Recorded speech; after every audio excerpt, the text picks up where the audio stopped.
Hello, dear students. Today we are going to learn one of the most important topics in history of literary criticism, that is Plato as a literary critic. This topic is very important for exams, especially for UG, PG, NET, SET, and competitive exams. Many questions are asked directly and indirectly from this topic. Now, before we start, let me tell you one thing clearly. Plato was not a literary critic like Aristotle. He was a philosopher, but his ideas about poetry, drama, and art made him an important literary critic. So, today we will understand who Plato was, his views on poetry, his concept of mimesis. Mimesis means imitations, why he attacked poets, his ideas about truth, morality, and education, and finally, the limitation of Plato's criticism. I will explain everything slowly, clearly, and with examples, so don't worry. Who was Plato? Plato was a Greek philosopher. He lived around 427 BCE to 347 BCE. He was a student of Socrates, a teacher of Aristotle. So remember this order clearly: Socrates, Plato, Aristotle. Plato wrote his ideas in the form of dialogues, where Socrates usually speaks. His important works related to literary criticism are the Republic, that already you know it. Next, Gion and Fortress. Most of his views on poetry come from the Republic, chapter 10. Especially, this book is very important in the context of literary criticism. Plato's ideas of art and poetry. Now, let us understand Plato's basic thinking. Plato believed that the ultimate reality is the ideas or forms. The physical world is not real according to Plato. It is only a copy of ideas. For example, the idea of a chair exists in the mind. First, it is just idea. It's a real. So the carpenter, what he does, he makes a chair and he copies the idea of a chair and he makes it, and which is a copy of the idea. And later comes a painter. What the painter does, he paints or he draws the picture of a chair, which is a copy of the carpenter's chair. So then what happened? First there was an idea, that is a real, and that idea was stolen. It was copied by a carpenter, and later the same chair which was made by carpenter was copied by a painter. So here, so the painting is a copy of a copy. It became a copy of a copy. This idea leads us to Plato's famous concept called mimesis, or you can call imitation. This is the idea where it originates, the mimesis. Mimesis means imitation. So now let's talk about mimesis, or you can call it imitation. Mimesis means imitation. According to Plato, art is an imitation of a life. As we know that, why or what really art represents? It represents the values, or it may be the things what has happened in the life, everything that is an imitation of a life. So then, what is a life then? The life itself is an imitation of ideas. First there is an idea, the life imitates the ideas, and then what the art does, the art imitates the life. So then it really, the art is a twice removed from truth. According to Plato says that, then of course the art is what? It is a totally removed. It's a copy. So there is no reality in art. It is removed twice from the truth called idea. That is a reality, ultimate reality. So let me explain with a simple example. Truth. I told you. What is the truth here? Idea of a bed. He gives an example. What the example he gives? The example of a bed. Think that there is a bed. The first the idea of the bed comes to the carpenter, in the mind of a carpenter. Then what the carpenter did? He uh, made the bed. So when he made the bed, it became the carbon copy of what? The real idea, that is a real truth. And later comes, again I have told you, the poet or a painter. The what the poet or a painter did here, they again the poet or poet who really imitates nature, the values, the actions, whatever it may be, like that the painter in the context of a bed, what he did, he also drew the same bed. So then what became? It became copy of a copy. Ideas, painter made it, and later the carpenter made it, and later the painter again he recreated it. So then it is a copy of a copy. So poetry is 3 times removed from reality according to him. The poetry, what is this? It is a 3 times reality. What is a removed from the reality, ultimate reality, the truth, ultimate from the truth. So Plato believed that poetry does not give true knowledge, it gives only illusion.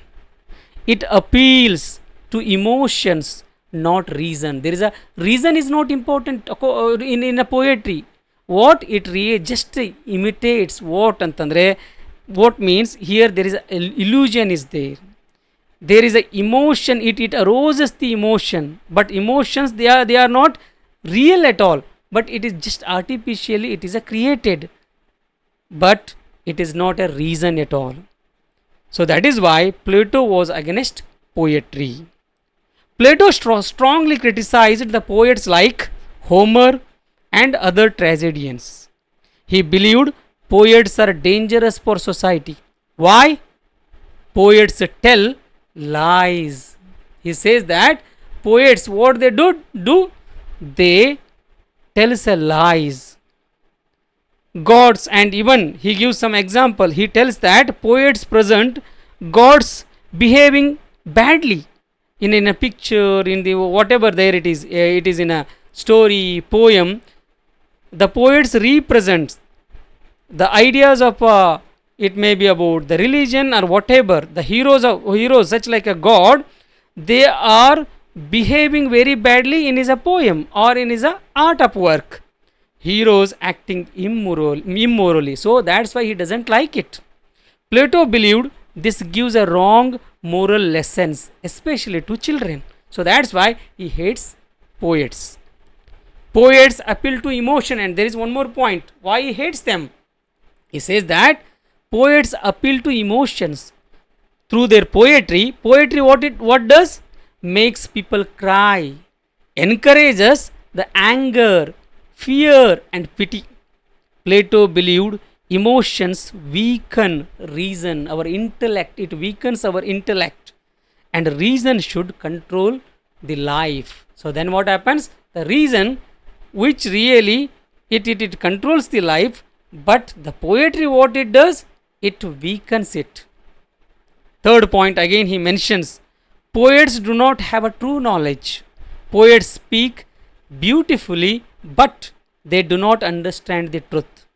They only imitate appearances, not the ultimate reality. So Plato says poets are like an inspired mind people. Like not only the mind, inspired mind they are like a mad people, inspired mad people, not thinkers. They are not a thinker, they are not a philosopher, they are not to think about the reality.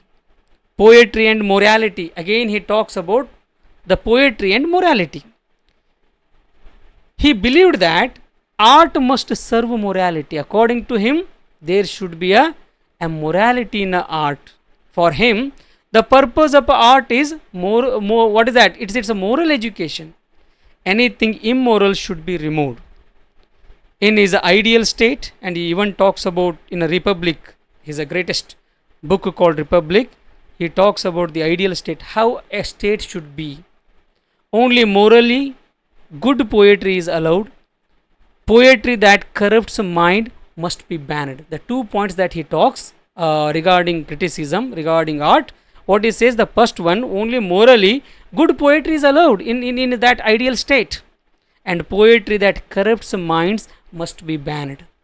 That is why Plato famously said, poets should be expelled from the ideal state. This does not mean Plato hated art completely. He hated bad art and not a good moral art. So, next, Plato's ideal state. How the ideal state should be according to Plato. Plato imagined an ideal state ruled by whom?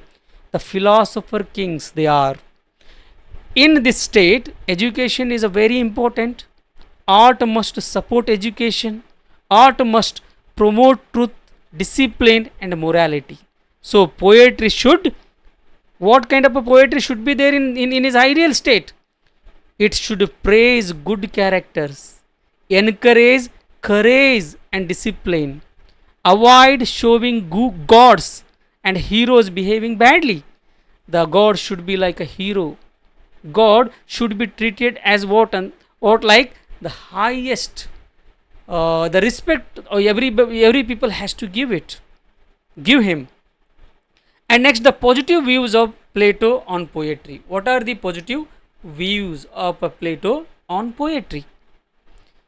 Many students think Plato only criticized poetry, but that is not fully true. Plato accepted poetry. If what kind of poetry it should be? It teaches moral values, it supports truth, it controls emotions. In another work called Phaedrus, also the Plato talks about divine inspiration and accept that poetry can elevate the soul. Not only it elevates our senses, emotions, but it should elevate what? The soul. So Plato was selective, not completely negative. Only one thing we have to remember, Plato is a selective, not completely negative about poetry, art, or whatever it is. So next point again, he talks about and there we can now see some limitations. What are the limitations of Plato's literary criticism? Plato as a literary critic, as we know, and what are the weakness of the thoughts that Plato is going to tell us. Now let us understand the weakness of Plato's criticism. Too moralistic. Plato has become too moralistic. He judged poetry only based on morality, not creativity. So, ignored artistic freedom. Art should be free, but Plato wanted to control it. So, that is a problem, that is a limitation. And overemphasizes on reason. He underestimated the importance of emotions in literature, but he gave more stress, more emphasis on what? The reason. That is also a limitation. Narrow view of imitation. Later critics like Aristotle proved that imitation can reveal truth, not hide it. So later, if I teach you the Aristotle, we can come to know that how really the Aristotle depended the thought of the poetry, art, and everything. So always remember one thing very clearly, that Plato is against of poetry, but Aristotle depended poetry. This comparison is very important for the exam. You have to know one thing. What is the one thing is important here? The Plato is against of poetry, and Aristotle depended the poetry. So now I am going to conclude today's class. So students, let us summarize. Plato as a literary critic, as we know, what is that? What is their important thing? He viewed poetry as an imitation, believed art is a far from truth, criticized poets for misleading society, supported moral and educational art, wanted to control poetry in the ideal state. Even though his views are strict, as we know, Plato laid the foundation of a literary criticism. That one important thing we have always remember. What is that? He laid the foundation of literary criticism. Without Plato, we cannot understand Aristotle. So, friend, I hope that you have understood it clearly. If you found this class helpful, please like, share, and subscribe. In the next class, we will learn Aristotle as a literary critic, where you will see a complete opposite view. So, thank you, students. Keep learning, keep growing, and let's meet in another class. Thank you.